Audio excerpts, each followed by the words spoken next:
As they had a pretty strong series against the Reds, took 2 of 3. What did we learn from the Nationals this weekend? Well, one, I think they showed off kind of the strength of their offense again, which they kind of repeatedly do. It seems like every other week they're putting up double-digit runs, and, they've had a couple of outbursts. 18 runs this past Saturday. They've had the 23 runs scored against the Mets.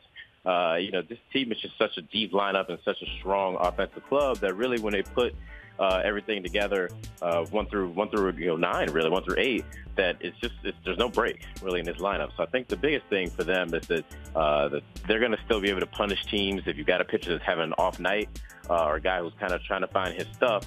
The Nats really this lineup doesn't relent, and it's not going to give you a whole lot of time to collect yourself before they start putting up runs in bunches on you.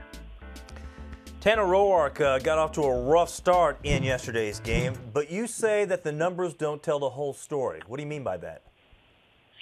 Yeah, it was a very interesting start. Tanner obviously has kind of struggled this entire month of June, and I think that looking at just the bottom line, 6 runs, 6 innings, not a pretty line for Tanner in this start. But the 5 runs he gave up in that first inning, a couple of those balls were just kind of out of the range of some of the Nats fielders. None of them were, maybe one of them, the double that began the inning with Billy Hamilton was hit particularly hard, but a lot of the balls were kind of weren't struck very well. It's kind of just out of the region. That's kind of a little bit where the Nats defense hurts him a little bit.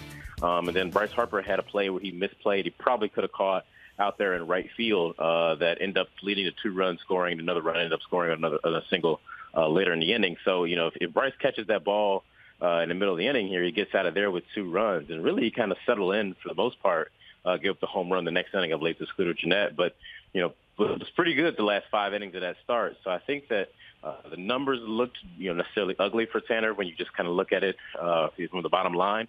But it was definitely a step forward for Tanner just based off where he had been the last couple of starts. Had better command, had better control, did get some swings and misses and some called strikes on that 2-seamer. So a tiny step forward for Tanner, but he'd like to kind of put it all together and have the results kind of match the way he's feeling.